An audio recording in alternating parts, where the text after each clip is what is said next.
penangkapan, itu tadi sejumlah peristiwa protes yang berujung penangkapan yang terekam. Salah satunya mahasiswa UNS yang hari ini hadir di Mata Najwa. Ada Ketua BEM UNS Zaki Mustafa Zuhad bersama rekan-rekan mahasiswa lain yang kemarin juga berdemo di KPK.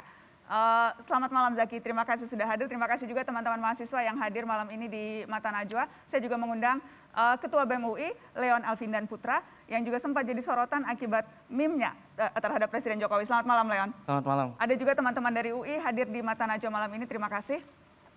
Dan saya juga mengundang juru bicara Presiden Fajrul Rahman. Bang Fajrul, sehat-sehat? Selamat malam. Selamat malam. Salam Makara. Salam Makara dari UI. Ada politikus Partai Nasdem, Mbak Irma Suryani. Mbak Irma. Selamat malam. Selamat malam. Saya ke teman-teman mahasiswa dulu. Jadi kita bicara soal kritik, panik nggak? Itu judul Mata Najwa malam ini. Dan saya mau langsung nih ke Zaki dan juga ke Leon. Selama proses, apakah demonstrasi ataukah memberikan kritik, melakukan kajian, melakukan aksi, apa respon umum yang adik-adik tangkap? Apakah itu dari aparat atau dari pemerintah soal kritik-kritik atau demo-demo yang selama ini dilakukan? Zaki. Baik, terima kasih Mbak Nana atas kesempatannya. Berangkat dari kritik itu sendiri ya, kami memaknai bahwa kritik itu adalah cinta, arti kepedulian, sehingga kami biasanya menghadirkan sebuah kajian, kemudian ketika akhirnya ada ketidakwarasan, ada ketidakrasionalan, kami bergerak menyampaikan aspirasi. Sejauh ini, apa yang menjadi respon dari pemerintah, aparat ketika kritik-kritik itu dilontarkan, ada beberapa case-case yang akhirnya ini jadi catatan. Beberapa kali, terutama yang kemarin 10 penangkapan terhadap mahasiswa UNS, itu yang menjadi catatan, kami bertanya-tanya gitu. Salah kami apa? Aparat begitu represif, bahkan ada yang sampai diborgol, ada yang sampai dipiting dan sampai ditampar gitu. Kemudian dari pemerintah sendiri, kalau ini kasusnya ketika teman-teman mahasiswa UNS membentangkan atau mengangkat poster ketika Presiden Jokowi datang ke Solo ya? Betul. Okay. Waktu itu Pak Jokowi lagi pulang ke Solo dan kami dari Solo juga ingin kemudian menyambut Pak Jokowi gitu. Nah, skenarionya waktu itu dua. Kami meminta kesempatan kepada kampus untuk meminta waktu menyampaikan kajian kami secara pertanggungjawaban intelektual kita. Oke. Tapi ternyata tidak diizinkan, tidak diperkenankan. Ya udah, skenario yang kedua adalah kami membentangkan poster ketika Pak Jokowi mau lewat ke UNS. Dan ternyata teman-teman disisir, di sweeping, sampai ada yang ditampar, diborgol. Nah, sehingga ini jadi catatan yang sangat berlebihan yang dilakukan oleh aparat. Oke, Leon, kalau dari teman-teman bagaimana? Selama ini pengalaman Anda menyampaikan kritik, melakukan aksi, responnya seperti apa? Baik, terima kasih Mbak Nana. Jadi saya akan memulai dari satu data besar di mana indeks demokrasi yang dirilis Economist Intelligence Unit menempatkan Indonesia berada di peringkat terendah dalam 14 tahun terakhir, di bawah Malaysia, Timor Leste, dan Filipina. Dan ini bukan satu hal tanpa alasan, karena tadi seperti yang diceritakan Zaki, banyak sekali komponen masyarakat yang merasakan ketakutan ketika menyuarakan pendapat. Misalnya ketika teman-teman BEM UI kemarin membuat meme, itu pertama ada panggilan dari pihak kampus. Jadi saya ceritakan waktu itu surat datang 2:30 sore di hari Minggu dan pertemuannya jam 3 sore di hari yang sama. Saya sempat menyampaikan apakah tidak bisa digeser menjadi online melalui aplikasi. Tidak boleh, harus datang.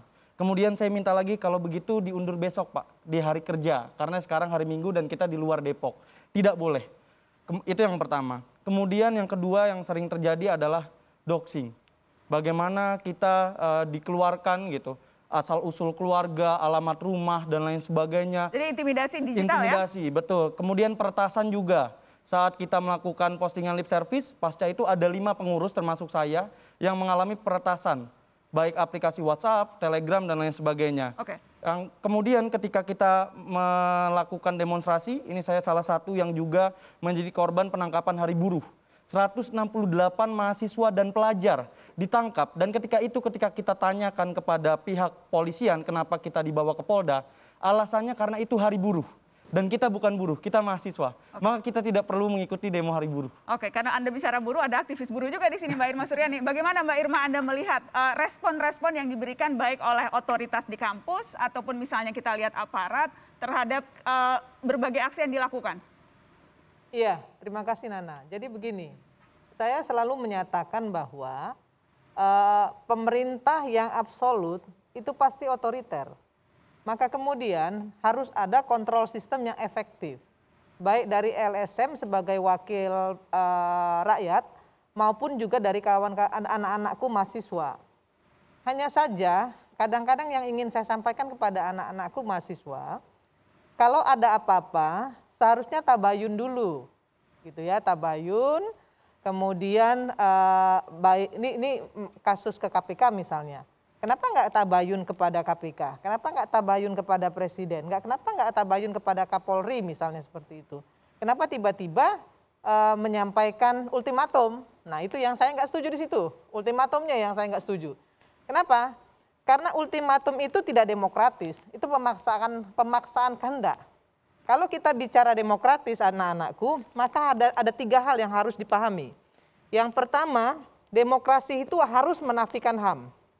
Demokrasi itu harus berkeadilan. Dan demokrasi itu nggak bisa bebas sebebas-bebasnya. Gitu ya. Jadi ada 3 hal itu yang harus dipahami oleh anak-anak kita ini, bahwa itu harus menjadi dasar pijakan mereka dalam melakukan kritisi. Oke. Tapi begini Nana, tapi saya suka ya, saya memberikan apresiasi dan supporting kepada anak-anakku ini karena mereka menjadi garda terdepan. Jadi kalau aparatnya represif, menurut saya itu nggak benar. Tapi jangan kemudian aparat yang represif yang salah presiden. Bagaimana saya Bang Fajrul, Anda melihat itu yang disalahkan presiden atau karena memang ya presiden sebagai kepala negara, sebagai kepala pemerintahan, ya memang wajar kalau berbagai kritikan dan juga respon yang diharapkan justru datang dari RI 1 dong? Oke, itu tunda sedikit. Pertama, soal kritik. Kritik itu kan sebenarnya jantungnya konstitusi kita kan. Sejak kita konstitusi 18 Agustus 1945, pasal 28 itu clear tuh. Menyatakan bahwa kebebasan untuk kemerdekaan mengeluarkan pikiran dengan lisan dan tulisan. Ini kan artinya kritik itu diakui sebagai jantungnya konstitusi kita dan jantungnya kemerdekaan kita. Jadi kalau judulnya Nana kritik, panik nggak, ngapain? Orang sudah ditulis kok di dalam konstitusi bahwa kritik itu adalah jantungnya nih republik ini. Itu yang pertama. Jadi makanya ketika perjuangan gerakan kemahasiswaan sampai di masa saya, di masa Orde Baru, itu sebenarnya bagian untuk mewujudkan ini. Nah teman-teman ini yang bergerak, jadi sebenarnya Anda dilindungi konstitusi, kan begitu. Kemudian kalau berunjuk rasa, tentu dilindungi oleh, oke udah baca belum nih Undang-Undang 998? Baca nggak Nazar? Paham Bang. Apa pahamnya? Di sana misalnya dikatakan apa kalau mau berdemo? Apa poin Anda Bang Fajrul? Poinnya cuma ingin mengatakan, Anda pernah baca nggak Undang-Undang 998? Sangat Sebelum pernah, berdemo. Tanya aja deh siapa yang menandatanganinya 998. Apa poinnya Bang Fajrul? Enggak, ini aja sebentar. Dia baca apa belum? Baca. Siapa yang menandatangani undang-undang itu? Ya Bang Fajrul, maaf saya hanya ingin langsung. Cuma pengen nanya aja. Nggak tahu, dia nggak pernah membaca. Konteksnya apa Bang Ini Fajrul? siapa nih? Siapa yang kuning? Leon, Ketua BEM Leon UI. pernah baca juga Undang-Undang 998 Iya, tentang kemerdekaan menyatakan pendapat depan umum. Poinnya apa Bang Fajrul? Sebentar, mau tanya aja. Siapa yang nandatangani undang-undang itu? Oke, ini adalah contoh bagaimana kemudian kritik Penting apa? direspon No. oleh istana, Betul. oleh juru bicara presiden. Betul sekali. Dengan cara Begini, Bang nah, Fajrul, karena isinya itu poinnya begini. Pertanyaan saya kan Karena begini, bagaimana responnya? Teman-teman merasa responnya berlebihan. Begini, Apakah nah, kemudian Bang Fajrul pertanyaannya juga tuh melihat jadi responnya begini. berlebihan? Karena kalau membaca di sini kan jelas bahwa unjuk rasa itu memang dilindungi oleh undang-undang. Oke. Iya. Nah, tetapi ada persyaratan kalau ingin melakukan demonstrasi atau unjuk Baik. rasa. Misalnya harus memberitahukan 3 hari. Tidak boleh Anda berdemo di masjid, di gereja, Oke. di pura gitu ya. Nah kalau nggak membaca ini jadi kerepotan. Jadi Anda seolah-olah mengatakan, loh negeri ini boleh apa aja, nggak perlu peduli dengan konstitusi, tidak perlu Apakah itu yang peduli Anda dengan maksudkan? undang-undang. Elaborasinya, Jadi merepotkan. elaborasinya sama kritik yang kita sampaikan, tapi direspon tidak baik dengan poin-poin yang Abang sampaikan, kalau boleh tahu apa, Bang? Karena gini, negara Fajrul ini baca jelas. nggak? Kalau Sebentar, dilanggar negara ini hukumannya apa negara sanksinya? hukum kok. Iya, Itu. maksudnya konteksnya Jadi kenapa? konteksnya itu jelas gini.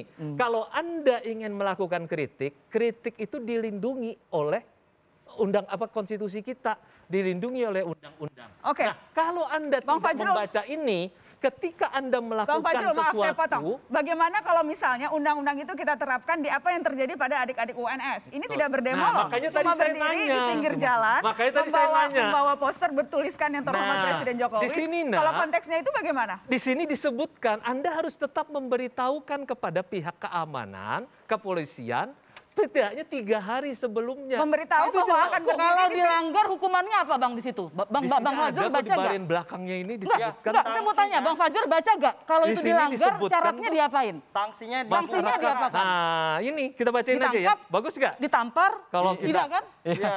Kita Sanksinya baca apa aja. Bang? Coba Bang dibaca dulu Bang. Nah, Oke, biar sanksi abangnya baca. pasal 15. Pelaku atau peserta penyelenggaraan pendapat di muka umum yang melakukan perbuatan melanggar hukum dapat dikenakan sanksi hukum. Oke. Kemudian di sini sebutkan barang siapa dengan kekerasan atau ancaman kekerasan menghargai, ini buat ini ya, buat orang-orang yang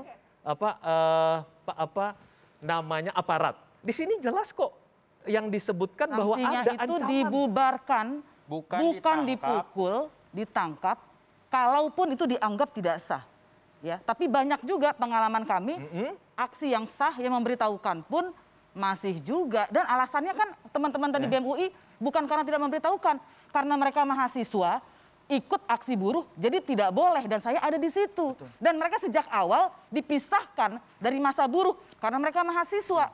Padahal mereka adalah calon buruh, orang tua mereka, paman mereka adalah buruh. Ini yang Dan lebih tidak berat. ada larangan Ini di dalam undang-undang di sini di pasal bahwa 17 hanya buruh lebih berat yang loh. boleh ikut aksi Di buruh. sini kan harus ada jelas penanggung jawabnya. Oke. Harus kasih tahu Bang, kan? iya, Nah, sedikit. penanggung jawabnya penyampaian pendapat yang melakukan tindak pidana sebagai yang dimaksud dalam undang ini dapat dipidana sesuai ketentuan perlakuan ditambah Oke. dengan 1/3 dari Maaf pidana Bang, pokok. itu sepertinya di luar konteks Bang. Apa yang terjadi, 10 mahasiswa ditangkap di Borgol, ada yang Makanya tadi ditampar, saya nanya, Nazar, dibawa ke Polresta. Anda baca nggak undang-undang ini? Baca. Kalau Anda baca, Anda sebentar tanya. Sanksi di sini Pak, Sebentar. pasal 15. Anda sempat Pelaksanaan memberitahu penyampaian nggak? pendapat di muka umum dibubarkan Sebentar. apabila tidak memenuhi ketentuan sebagaimana dimaksud dalam pasal Oke. tentang Sebentar, aku pemberitahuan. tanya, Oke. ketika Anda melakukan unjuk rasa itu, Anda melapor nggak? Bang, saya Memberitahukan nggak memberitahu 3 hari waktu 1 sebelumnya? Mei saya memberitahu. Saya bahkan yang menunjukkan tanda terima surat pemberitahuan Enggak, yang ini aku tanya diberikan ini dulu oleh nih. Polda Metro Jaya Oke, aku tanya kepada dulu sama polisi dia. dan Baik. 168-nya tetap Aku di tanya bawah. dulu nih. Oke. Tetap di bawah.